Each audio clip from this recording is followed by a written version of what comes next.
Okay, Dr. Culler, how would you describe the concept of brain rot? I went back to the blog I wrote earlier this year that just caught my eye was it was Oxford Dictionary's word of the year last year. So I turned to them for the definition, and they defined it as the supposed deterioration of a person's mental or intellectual state, especially due to overconsumption of trivial or unchallenging material, often related to our online content consumption, typically linked to social media. So a lot of people may have heard this called as like the TikTok brain is the Yeah. most commonly way that it's dubbed. But it also highlights how constant digital stimulation negatively impacts our cognitive function as well as our overall mental health and well-being.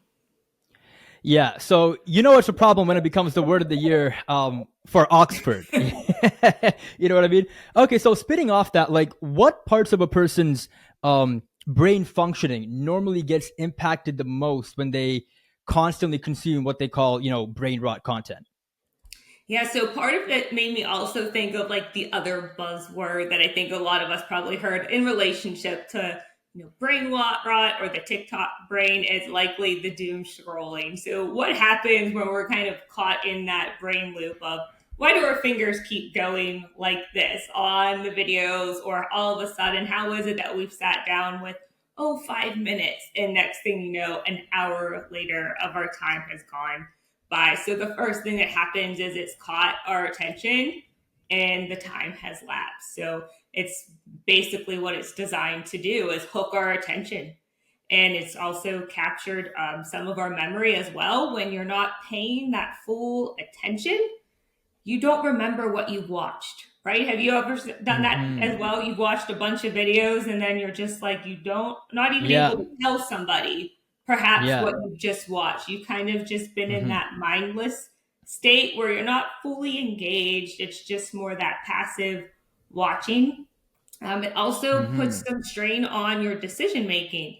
A lot of times we may have all of a sudden just clicked on something and bought it and not really sure why. A lot of the ads are Hmm. targeting us for some of that information, or a lot of the influencer marketing too all of a sudden give us this hype of like we need this product and we're not essentially sure what even the product does, or do we really have the need of what they've just tried to convince us or they showed us looks really neat in the video. But it can lead to sometimes that decision making, which may be from some of the fatigue we've had, especially as a lot of us may tend to do this doom scrolling late at night when we're tired and we're fatigued from the day. So it plays into a lot of different areas in our brain where kind of our impulse or normal decision making or rationale, when we're more at our peak, we might be able to hit the brakes and stop Hmm. and think through it with more intentionality, or say, okay, that's neat, but do I really need it? No, and we move on. Or we're able to actually stop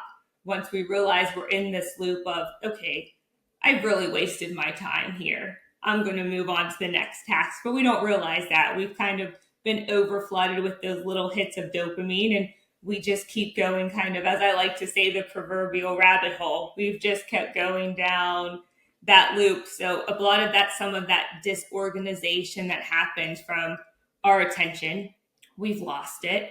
Our brain being somewhat fatigued and not realizing where all of our time has gone. And I think many of us may have been guilty of this Hmm. in one way or another. I won't judge on maybe the time if you reflect back at a moment when you've gone by, how much time you may have wasted in just one doom scroll, or quickly how it can happen. And so sometimes it's that unpredictability of our brain not realizing we don't have these stops in place or habits and skills to do that awareness check in to say, hey, we need to stop now, or this is a good time. Hmm. And I know we're going to talk through some tools and strategies that people can use, but I challenge some listeners now just to reflect on times where this may have happened to you and how you felt in those moments, or especially how you felt afterwards.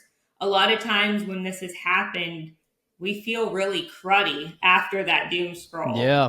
or not, we're not feeling good. If we did a mental check-in, where we tend to report a lot of negative emotions, whether it's depressed, feeling more anxious, feeling not good about ourselves because we compared ourselves to other social comparisons. So it can be negative body image, or thinking, why don't I have these things of people that we have never seen? We don't usually see inside celebrities' homes. So why would we ever think that our homes or our closets or our wardrobe should look like that? But we all of a sudden now have access to other people's lives on a daily basis. And we do a lot more comparison, and we tend to think and compare ourselves to them. And that can bring up a lot of negative emotions as well. So we tend to end up feeling more on that negative spectrum versus leaving social media, or a lot of those doom scrolls, Hmm. feeling more reporting able positive emotions, saying like, oh, well, I felt good, or hey, I learned something new, or I can go try this now. We tend to not report more of those positive things. So I encourage people to do that type of check in as well. Yeah, for sure. Yeah, so like it seems like the like main two things that it really impacts is like your um processing speed and your ability to like make good choices, your memory, and just like it really compromises your ability to be sharp, right? So here's the thing, like what would you consider like brain rot content? Because brain rot is kind of a word that's kind of shown up over the past like 2, 3, 4 years, right? Like it's rather recent. So I'm going to assume it's more for the short term or short form content, right?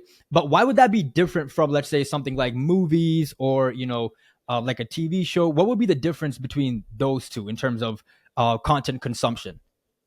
I think for a lot of it, if we think even back historically, it's marketing. It's something that's attention grabbing, and it's meant to grab your attention and kind of hold you in. And now we've learned our attention spans have become much shorter and more compressed. And so if you think about a long time ago, there used to be television ads, and they would get louder because they know people would leave the room when they would be watching TV.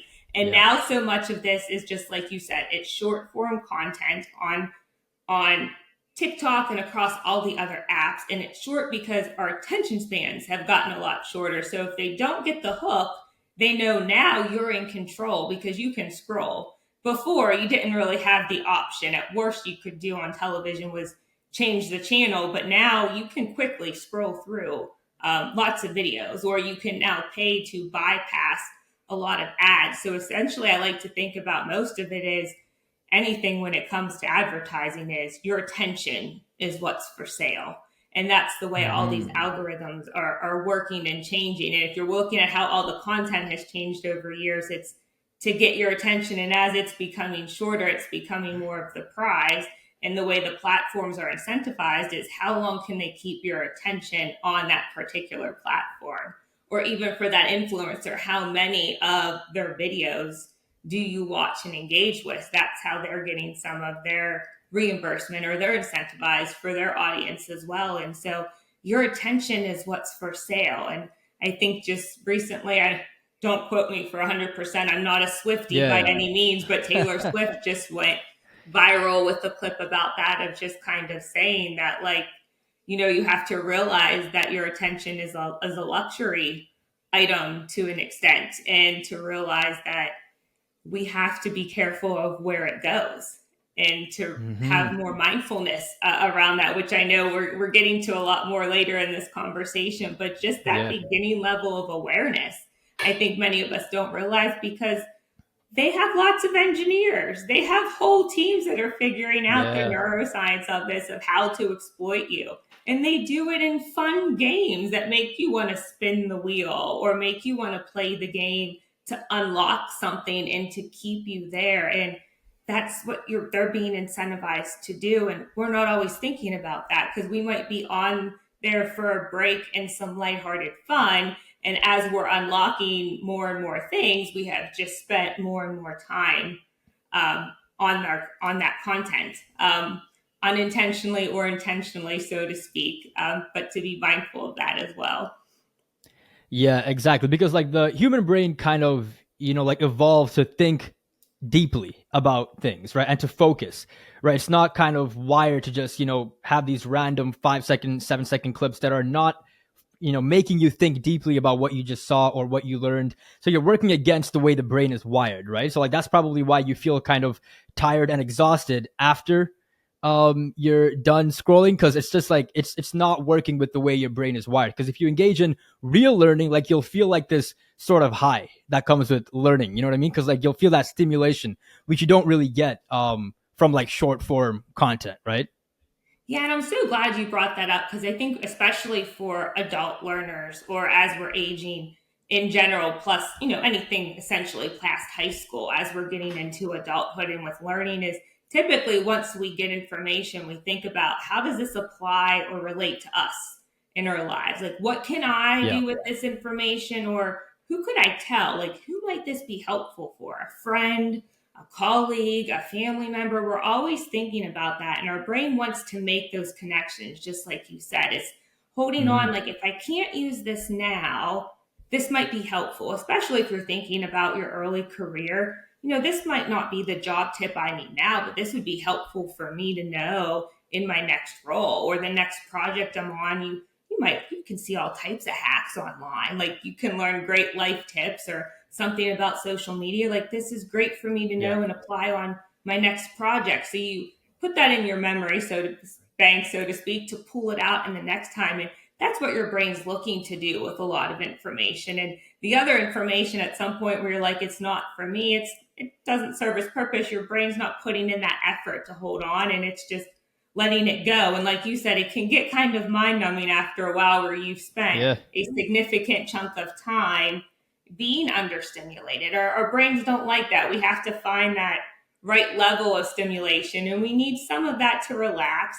Just like we don't want to be overstimulated for excessive periods of time, we need that area of zone where we thrive, where we Yeah. have that right level of engagement. And just like you said, where we leave feeling those positive emotions of like, hey, I learned something I can go do and act on with this new information now. And it's okay if I didn't get all of the great information, but I can let that go. Not that we've spent an hour of our day every day on content that isn't going to serve us in any way, shape, or form. Yeah, exactly, exactly. Now, something else that you also talk about is the amygdala hijack, right? So that was a pretty interesting term that you kind of broke down in like one of your other blog posts, right? So can you go a bit deeper on that and then just tell us how that correlates with brain rot content? Yes, so the amygdala is the area of our brain that's known to be the emotional control center. And that tends to be what happens if you've ever been in an area of a heightened state of emotion and you just wonder why words have blurted out of your mouth or why you've made a decision that's out of your Hmm. norm. It's what happens when you're in these heightened emotional states. It overrides your prefrontal cortex, or the thinking center of your brain. Your fight, your flight, or your freeze kicks in situations, whether you're threatened or not. It's usually that part where you're thinking, what is the action I need to take? Because that's what you're deciding what you need to do. And in digital spaces, that can still happen. I mean, I think we've all are living through this time of sensational content. It's designed to get a response out of you. It's designed at times, which makes me wonder, like, why are we putting out fear-based content? But it does happen. We're putting out content at times that's designed to elicit emotion out of people that it is targeting for. It's designed in that way. I think before, you used to hear a lot more of the content, set to a particular music or rhythm. We use Hmm. music, just like you mentioned earlier, in movies to kind of set that tone or the emotion. But now there's a lot of Yeah. sensationalized content out there to influence or persuade people. And it can lead to overreactions. It can lead to heightened stress, and it can lead to difficulty thinking or clearly. And a lot of it can be around misinformation or disinformation. And we have to figure out ways, how do we sort through that? So it's almost like our brains are always on this heightened alert now, where we have to almost be detectives and have those tools and strategies in place for ourselves. And sometimes when I start to recognize the strategies that people use, I'm like, oh, where are they trying to go with this? Once you start to break down some of the content that Yeah. you see on social media, or to just even recognize some of it, especially as if you think about like late night TV and the commercials you see, all of a sudden it starts to become, of course, sleep aids and things like that. You can start to kind of recognize or say, okay, this makes sense. why these ads are targeted late at night, but you can also see Yeah. how that will play over into social media and the algorithms based on the content you start to engage in other ways. So you can kind of mirror that a little bit in some ways and start to realize maybe why some of the content you're engaging with is now starting to have you feel, if you are when you're checking in, feeling anxious and restless, rather than leaving you feel informed and say, I don't want to engage in this type of content anymore. So I'm going to stop clicking on these things and start clicking more on, I don't know, if it's kids or babies or, positive stories. So you start getting more of that on your feed and start to ignore some of those other ones that are starting to give you those heightened emotions and sensations, so that you start seeing less of it, or unfollow some of those accounts. What are some of those things you can start to do when you start to realize that your amygdala is being hijacked? Because it's being done intentionally. You just have to find some strategies that can work for yourself. Yeah, exactly. And then, like as you mentioned with movies, like it's a much more smoother build up, right? But Mhm. obviously with short form content, it's like immediately it just like spikes your attention, right? And then historically, like we only react like that if we're being hunted or something like that, right? Like that's not really an emotion that you use all the time, right? And then as they say, when your emotion goes up, your intelligence tends to go down, right? So if you're constantly being stimulated like that, your ability to think, is gonna go down quite dramatically, right? Yes. Mm-hmm. And then something else that you mentioned, just like spinning off that, is that your brain health is normally built off of three core dimensions, which is doing, thinking, and feeling, right? So can you go deeper on that and then just tell us like why each part is important for a person's overall brain health? Sure. I Yeah. think there's many different definitions out there floating around brain health. So I kind of like to think of this one as the basics, because this gets to the core functions of the brain and how we can adapt and respond to actions and lifestyles and habits. And probably the most common thing people think of as we're talking brain rot and brain health is Yeah. this whole core domain around thinking, and it involves everything that's our cognitive processes. So we hit on some of those big ones with the idea of brain rot, but it's learning, memory, problem solving, decision making. And so we know when we're having a healthy brain, it's supporting mental clarity, our ability to efficiently process information, and being able to adapt.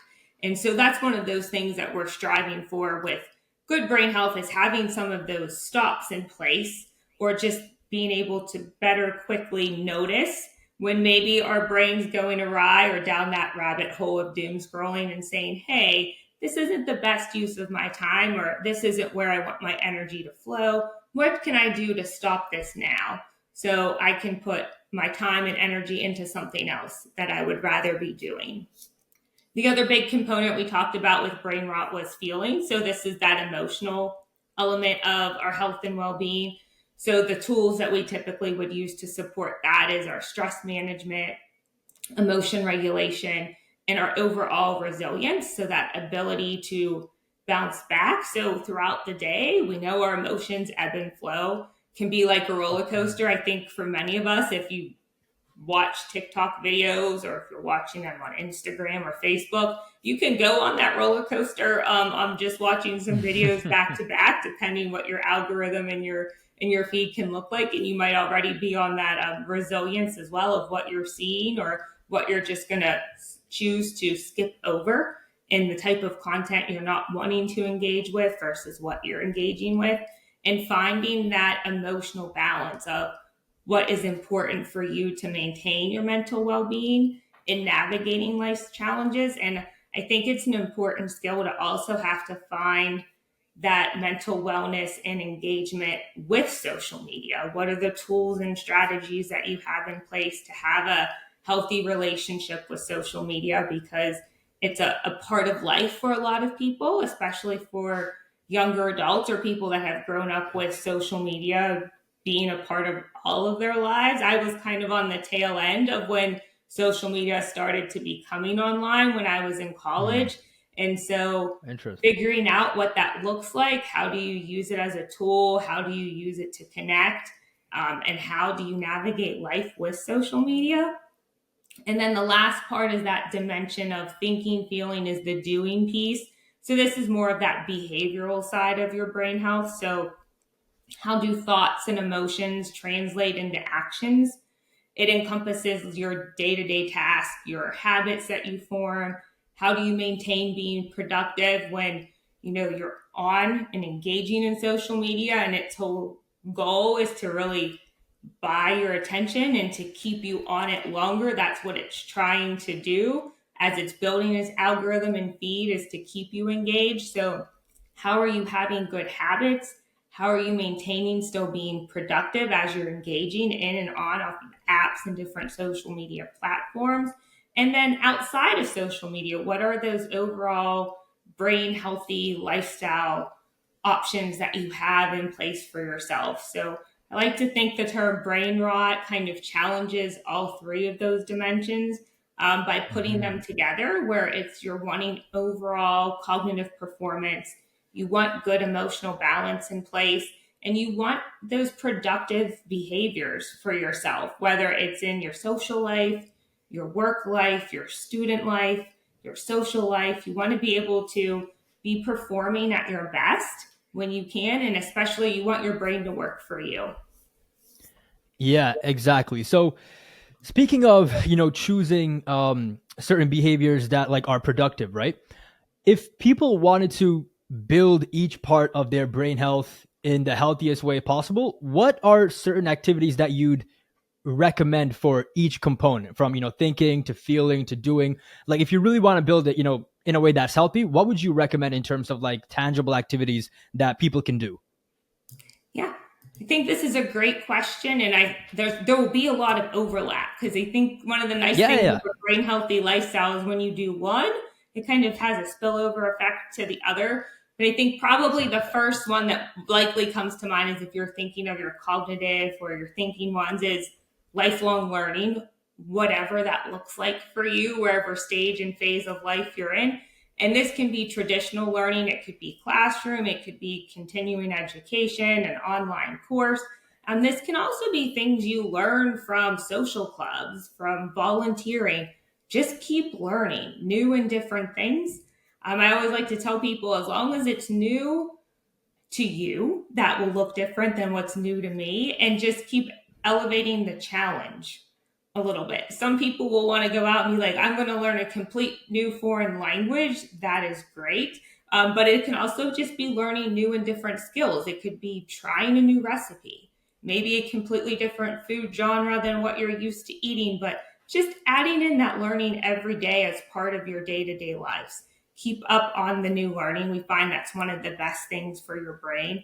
A lot of people ask about brain games or the brain apps.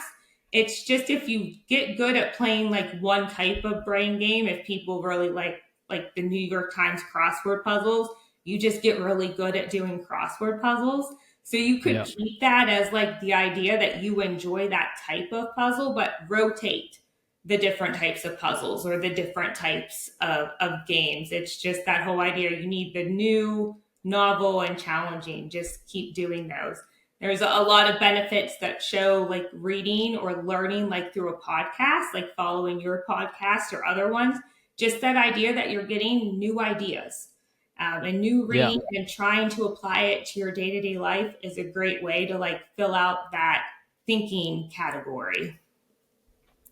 And if you're thinking about then going to like your feelings and the mindfulness area, it's finding what works for you. So there are many different types of meditations. There's over 100 of them. If you want to try meditation, breath work, mindfulness, simple ways to practice gratitude and telling people thank you. You can do creative expression, however that looks to you. It can be through the arts. It can be through journaling. It can be simply sharing a laugh with someone, but finding ways that Mhm. help that emotional aspect to you. And I encourage people, try one that works. If it doesn't work for you, go to the next thing. And if you're talking with other people and maybe it's sharing an experience with them, if they're in a theater play, support them. Theater would not be for me. You wouldn't catch me on stage. I'm always the person like in the back cheering people on. That's how I would show up. But those are the things I probably should try. But I will go support Mm. other people, and I tend to go more inwards on my practices. But it's always great to try new and different things and say, "Hey, I tried it. It's not for me, but these other ones are options for me." So keep in mind that idea of trying new and different things, and sometimes trying them with other folks or people in your social networks can be great. And then the whole doing piece is probably the things you're already doing every day, but you could probably make a healthier choice or a healthier option. It could be through your nutrition, how you're sleeping at night. If you're sleeping, the recommended, I'm going to guess most of your audience is adults, the recommended, Yeah, you yeah. know, 7 to 9 hours for most adults of sleep, consecutive sleep. If you're exercising, the minimum 150 minutes of moderate exercise a week.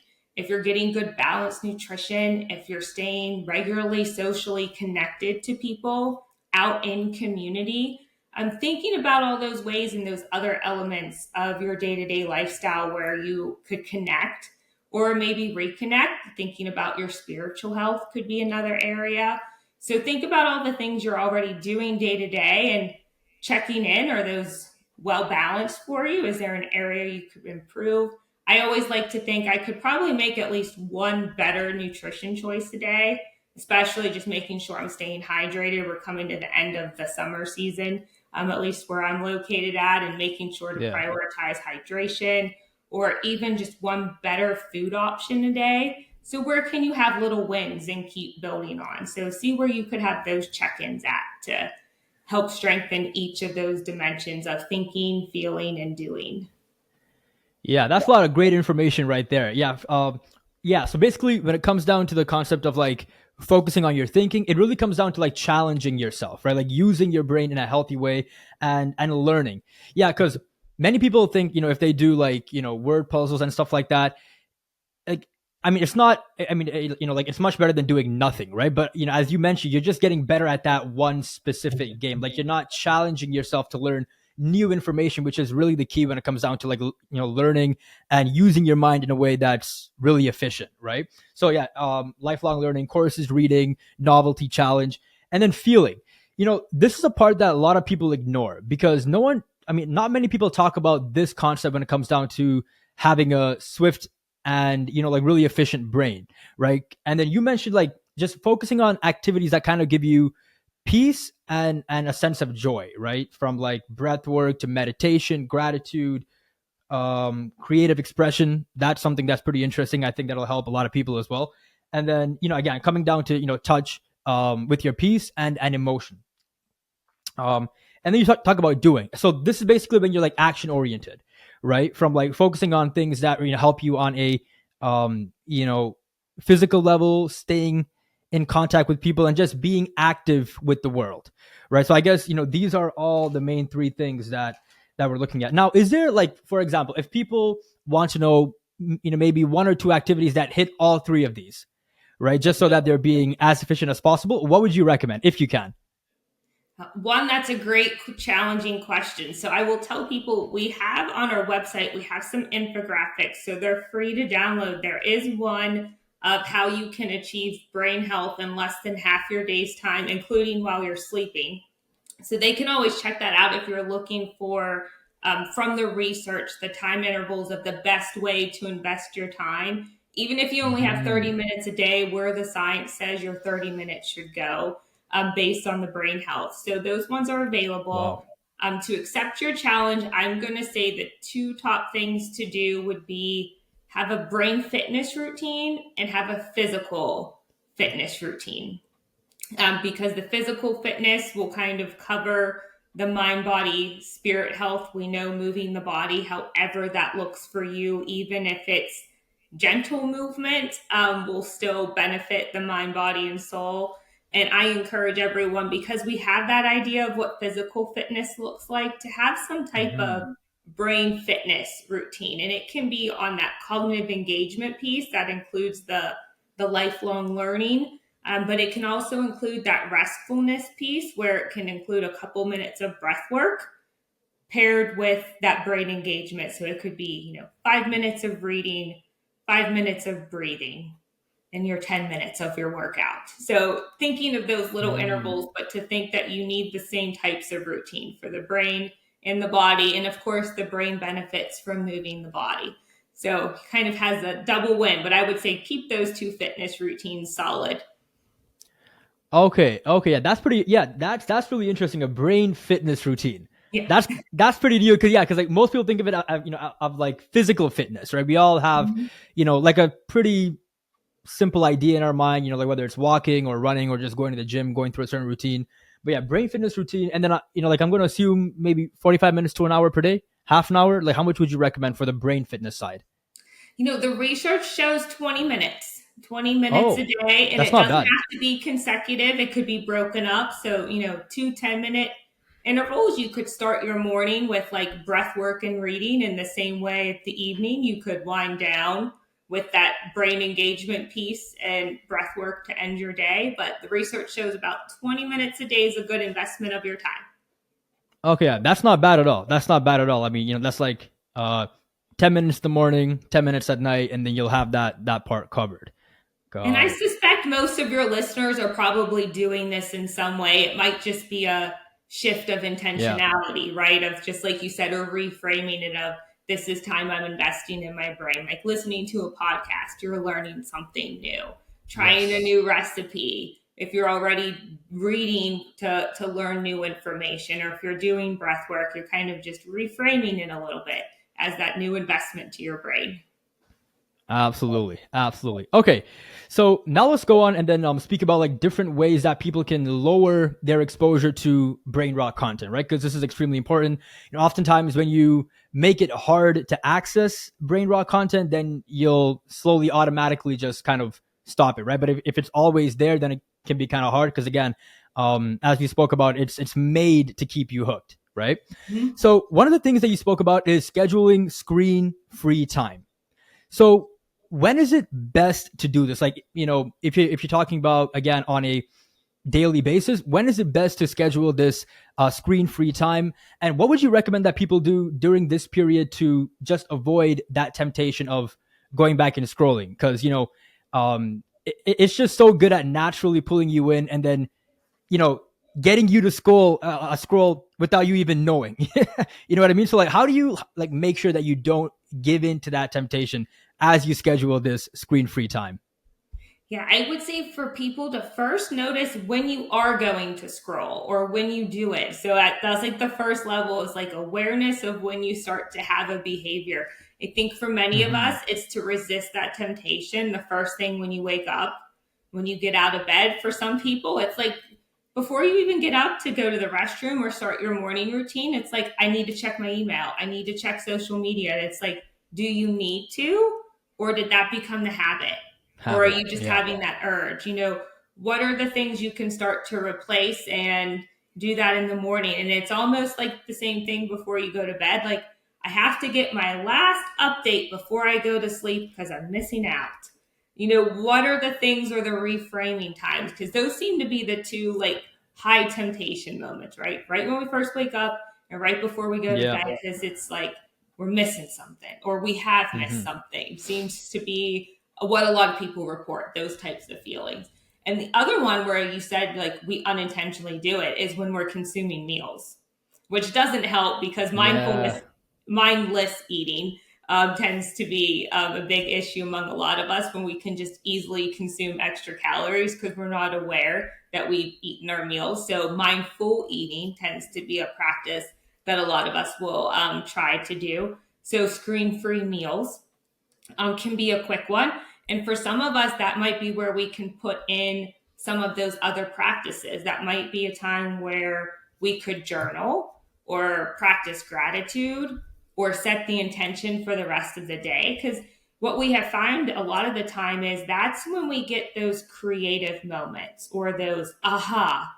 The brain can solve those moments. We get a lot of times in the when we exercise, after we exercise, because our brain has the nice blood Yes. flow going to it. It can happen for a lot of people, will say, after a walk in the shower. But you have to allow your brain the time to not be doing things and be overly stimulated to get those aha moments. So maybe you could start to pair it that way. So you could look at times where you already have these regular activities in your day, things you typically do, like a meal time, and say, does it make sense that I can leave my phone and replace it with something else that still helps me reach my goals or helps me reach what I'm still trying to achieve in my day, and sets you up for better success. And so I like to encourage people, it's you're going to have to tinker around with this. You're going to have to see what works for you. You might try something and say that doesn't feel right to me, or at first it may feel like a really hard rub.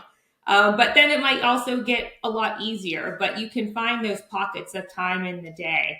But usually it's that first instinct at the beginning of the day and the end of the day where we can make some really big wins quickly. Even if you just say, it's not the first thing I check in the morning. I will check it in the morning, but I will check it after I'm up and I do my routine, and maybe like while my toast is in the toaster. Like, you set a Mhm. rule in your head, however that works in your routine, and I'll quickly check. But if when your toast pops up, no one wants cold toast. You're going to turn it off. So rule it in where you have a quick little window and move on. But make sure you're able to still move on your day. You're going to tinker, and I will say, give yourself room to iterate. That's the word. Iterate your behavior. You're going to try and keep changing your routine until you find something that fits for you. And all of us will be a little different, but there's lots of different opportunities for some quick wins there. Yeah, yeah, exactly. And then, speaking of building up your ability to be aware, that ties back into breath work and like meditation, because that in itself will help you build on that front, right? And then you mentioned that it's best to do this in the morning and nighttime, because that's when people tend to be the most tempted, and then you don't want to start your day with brain rot content and end it with brain rot content, right? So scheduling it during those times is really important. And it's really interesting, those moments of being creative. That happens to me all the time in like a hot shower or while I'm working out. It's so interesting, randomly, for no reason. It's just like, like you find an answer for something else that you weren't really thinking about in that moment. So that's really interesting. Like getting your mind into that state of like relaxation helps you again, be creative and figure out, different solutions to certain problems. So that's a huge benefit that I think, obviously will definitely help a lot of people, right? Yeah, and I And encourage mhm, people to think about times when it's happened to them before. Like, when has a solution to a problem come to you? And that might encourage you more to set up those scenarios for yourself. Like, if you have a pet, I have yeah, pets that we walk at night, that it allows you to leave your phone at home, because then you're not distracted. And then the benefits you get afterwards, like, or the benefits that you can get just being in nature by yourself, uninterrupted from your phone. Because how many hmm, people go on hikes and you are like, I want to take all these photos, and how often do you look at the photos? Like, when you actually yeah, just give yourself that space, but then afterwards how you come back, recalibrated, reset, and just like you said, you get those bouts of creativity. You've been able to solve it, but think about when those moments have happened for you, and then kind of giving yourself the permission to reset up those environments for yourself, because you know what you get out of it. So you have to kind of reflect backwards in order to recreate those. But it might be some enough incentive to quickly put away those phone, and just some small baby steps, because you know what you'll get out of it. exactly, exactly. Now, something else that you talk about, which is pretty similar to this, is setting time boundaries, right? Mhm. So, can you talk about how this works and like what are different resources that people can look to if they want to, set these time boundaries in a way that is actually effective? Like instead of using willpower, because like as you probably know, willpower only has so much strength, right? Especially as the day goes on, you kind of just like give into it, right? So like what are different resources that people can use to, set these time boundaries? Yeah, so I encourage people to.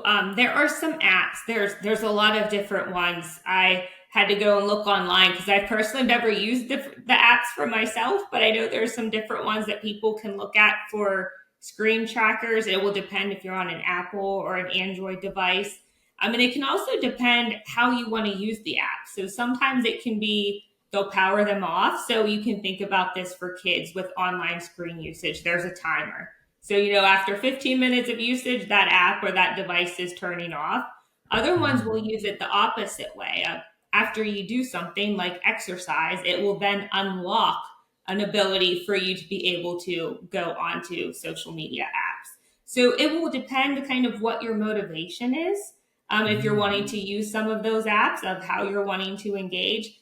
For some of us, it might be simply enough to turn off a lot of the alerts and notifications, because then we don't turn on the home screens of our phone and all of a sudden feel overwhelmed when we see how many emails are in our inbox or how many social media things of alerts that we have gotten since the last time we've been online. There may just be some other ones that are intuitively built into some settings that we can just lessen a little bit, right? We don't need all of the alerts. Maybe we could get by with less of the alerts and to modify some of those settings that can work from you. And so one of the questions I kind of like to encourage people too is, if you're thinking about setting time boundaries, is to also ask yourself, why am I online right now?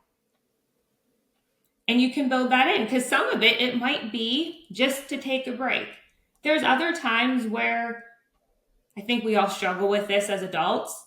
You're responsible for meals 3 times a day, usually for yourself. And everyone struggles with the, what do I want to cook? Or what's a new recipe I can try? You default to a lot. And maybe that's what you're online to look at. You might be something very specific, or there's a project and you're like wanting to find a new creative outlet, something you could do one afternoon. And you're on looking for those. So you might be searching for something with intentionality behind it, right? And saying, well, I'm online for this. But you don't want to spend 30 minutes looking for a recipe for dinner, because then you've spent 30 minutes that you could have spent cooking, right? You're looking for things a little differently. Or there's times where, hey, I'm going to start a board where I can start to, as I find recipes, I'll start to save them. Or as I want to find craft ideas, because I'd like to get back to doing these creative things in my time, I'll start saving these for myself and start thinking about the whole reason of why you're online right now. And this might really help people in the evening too, when you're checking in. Are you online to avoid going to sleep? Or are you avoiding a task? What is the reason you're online? And that might be able to help you backstep a little of, okay, it's a good time to put the phone down now. Maybe that's a little incentive of a question, but you might be able to find your question that can help motivate you to say, okay, this is a good rule of thumb that after so many minutes, I can check in of why I'm online, and it's a good time to step away. Or if it is that I just give myself the permission of, I want to watch videos instead of watching another episode of what it may be on Netflix or Hulu, that's okay too. Depends on the day and what your parameters are. We're all adults and you can have the permission, but it's a good time to check in. Yeah, exactly. Yeah. So that question will also, help you figure out whether you're using social media as like a, like a unhealthy coping strategy, right? Because again, it like that's kind of a blurred line, right? Because as you mentioned, it could be something that you use just to relax, or something that you're using to get away from something else that you should be trying to solve, right? So like that question will kind of expose that. And then you mentioned, obviously, there are many different apps that you can look at, which are kind of tailored to your motivation. So you have to find that for yourself, right? And then turn off the alerts, and also get rid of the apps that might be triggering that, right? Like oftentimes one of the best ways to do it is just to get rid of the social media apps on your phone, right? Because now if you actually want to access it, you have to re-download it, right? So like that's a good way to kind of, like really ensure these time boundaries as well. Now, like when it comes down to doom scrolling in general, how much would you recommend, as being okay per day? Like how much of it is okay, if you had to say? Oh, that's a great question. I tried to look to see if there was any like general guidelines, and it seems like it's the Wild West out there.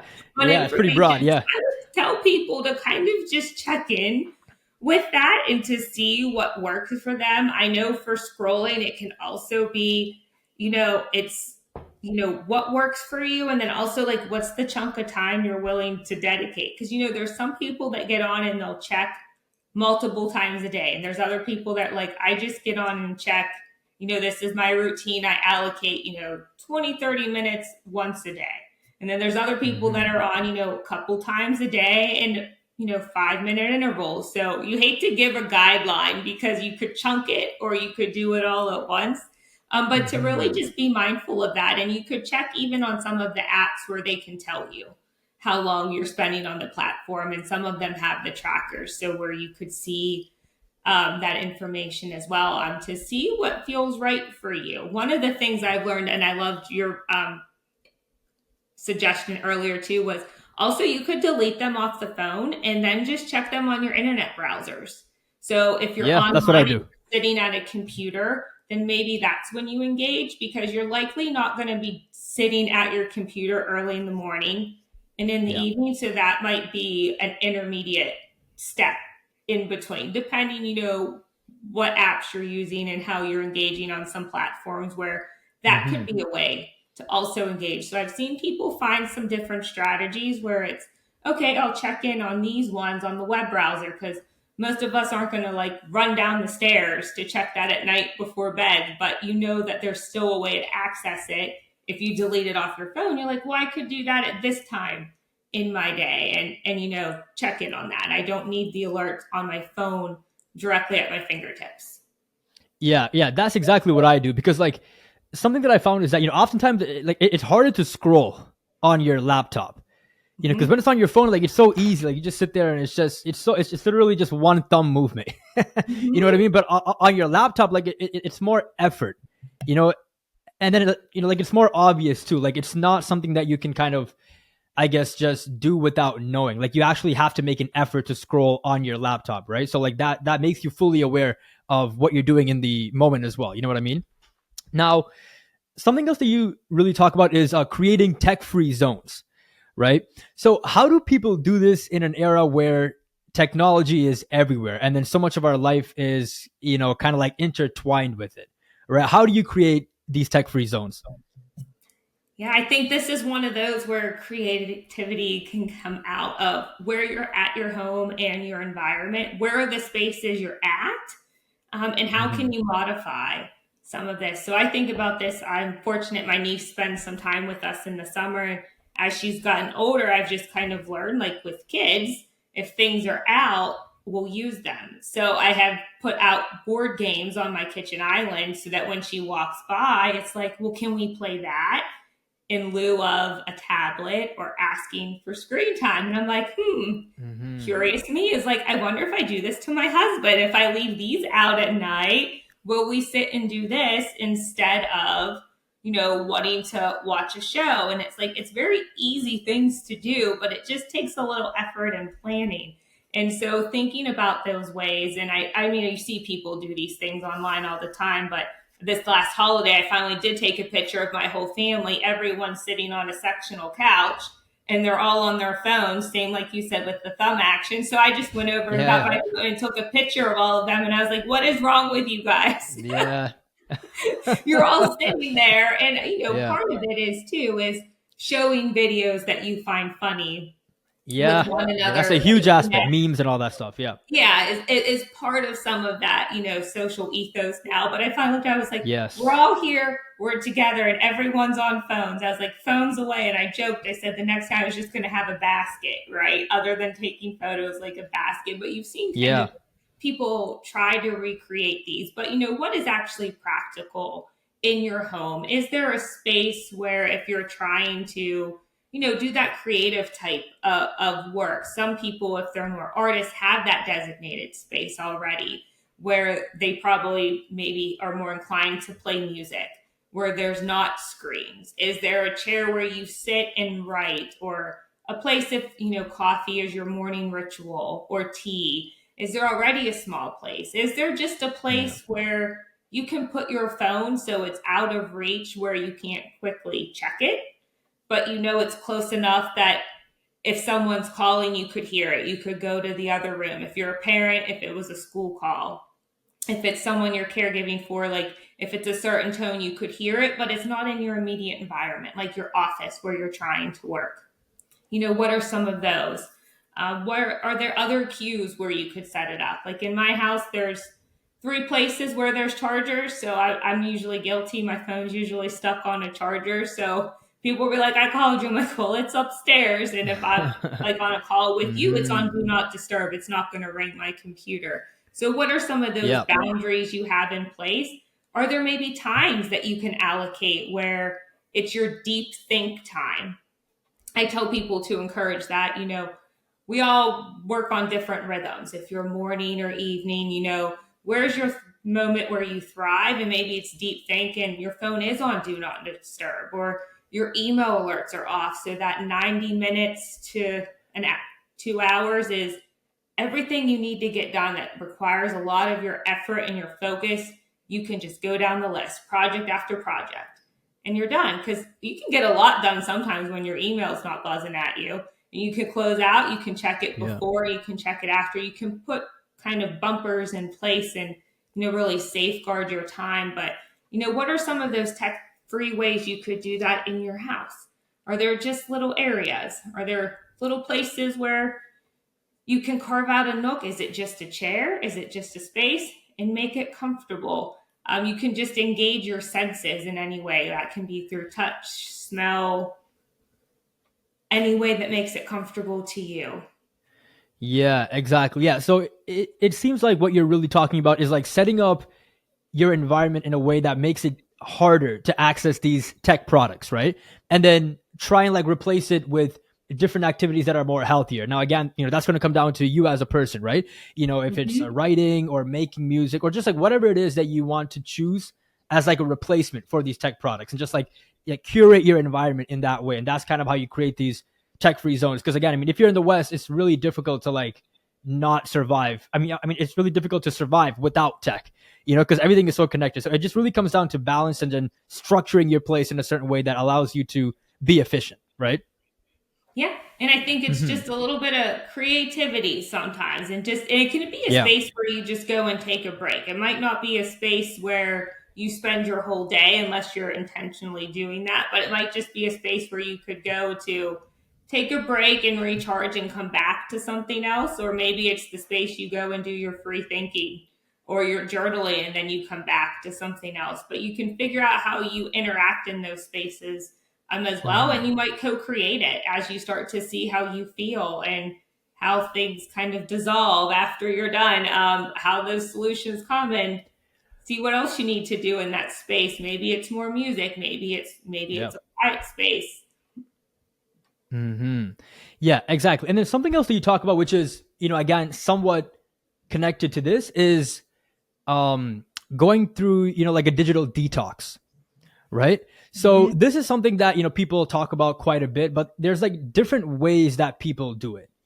So in your opinion, what is the best way that people can approach this concept to, again, make sure that they're not exposing themselves to these like brain harming forms of content that we call bird brain, or like brain rot, or all that stuff, right? So like, yeah, how would you approach this concept?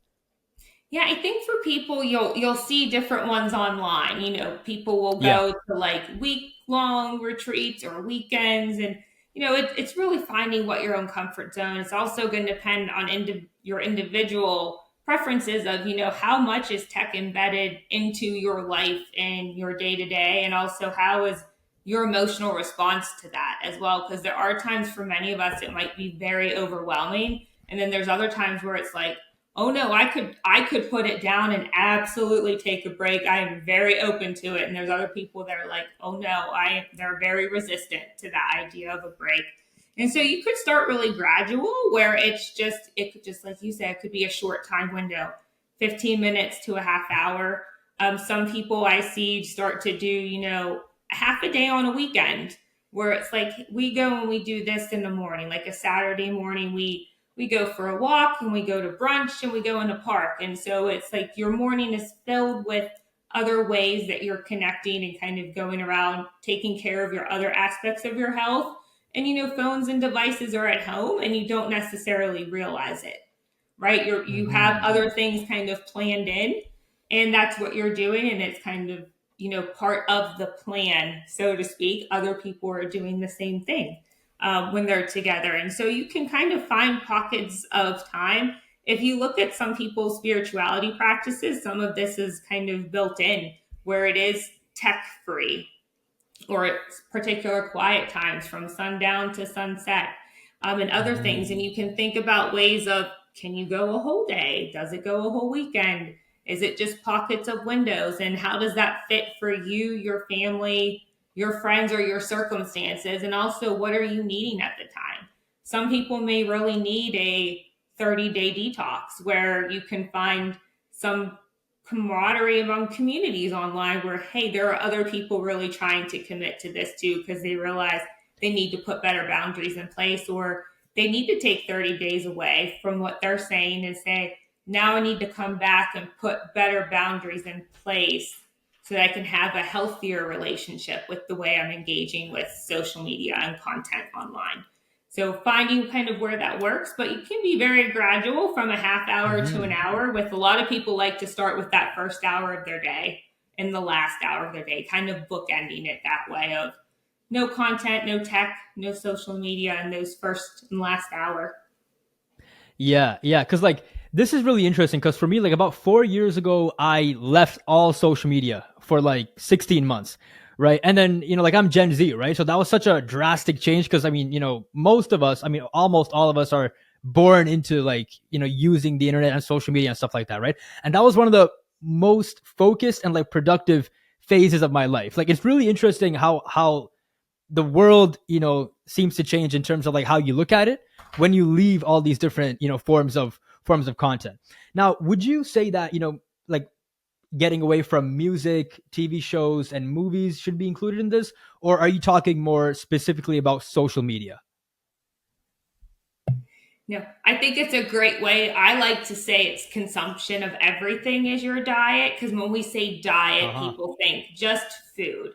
But Food. you're a Yeah. consumer of all of the things that are Yeah. for Yeah. your Yeah. diet. And we tend to forget that, it's the social media, it's your news, it's the people Yeah. you spend your time with as well. It's anywhere your energy is going, as well as Mm-hmm. where you're receiving things from. And so, really, I like to think of that diet as that holistic way. So, yes, all of those things you said. And so, yes, you don't want to replace one with the other and all of a sudden just go from social media to binge watching Netflix and Hulu, right? You want to Exactly. kind of find this holistic balance. And for some reason, we tend to forget that we're consumers of all of the things until maybe one Mm-hmm. becomes out of balance. And, it's different when you're sick and you're at home. Yes, you probably end up watching more shows because you're needing to rest, but it's finding Mm-hmm. that holistic balance of all of those areas of your life. And, I grew up with a mom, and I joke, and to this day, I credit her for this. She used to be a little bit strict, but I said, my mom was wise because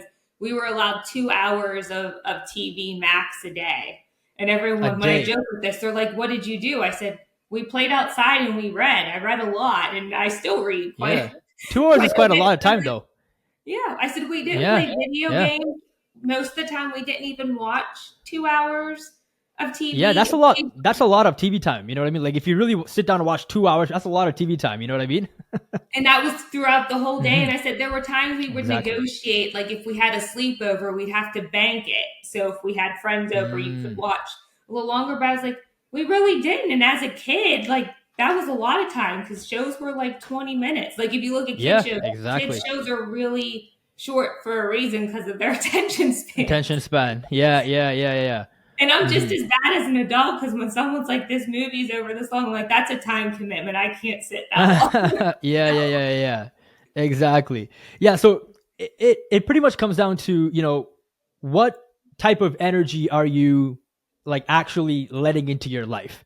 Right. And then based off of that, you can see, okay, what seems to help me, what's not helping me, and then try and stay away from those energies that are taking away from you, right? Because movies can be really helpful, but again, it comes down to like what you're actually watching. Because even when it comes down to content, it can be really broad, right? Because again, for example, on YouTube, there's a lot of horrible content and a lot of great content, right? So it really comes down to how you choose to, as you mentioned again, to like target your attention. Like who do you give your attention to and what do you give it to? And then I guess you can kind of work backward from there and figure it out based on your own needs and then kind of go from there.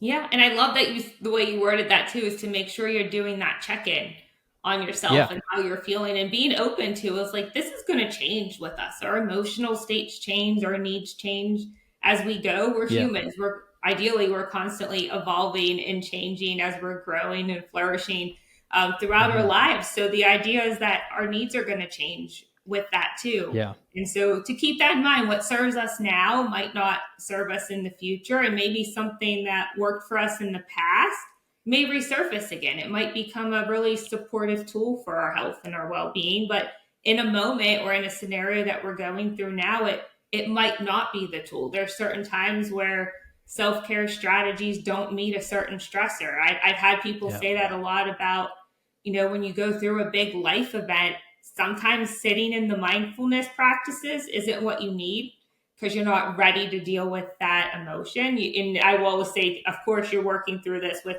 could be your mental health providers or not, but it's like there's a time and a place for certain tools, and those may ebb and flow. But just to have that level of awareness of, Hmm. this helped me before in the past when I went through a similar emotion, I can try it.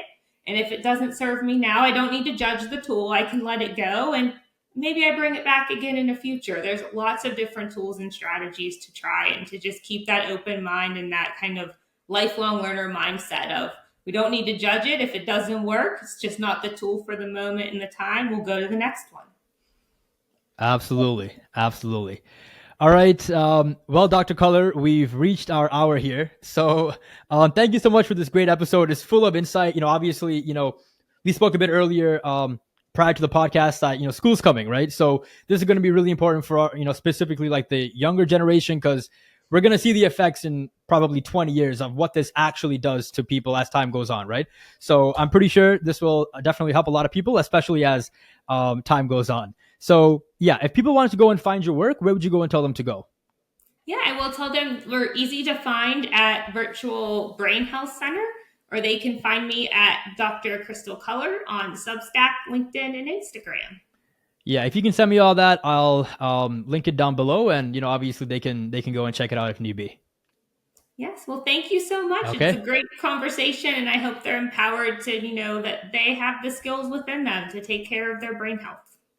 Absolutely, absolutely, Dr. Collier. Thank you so much. Hey, this is a long time coming, but definitely worth it. Definitely worth it. Yes, thank you. No problem. No problem. Take care now.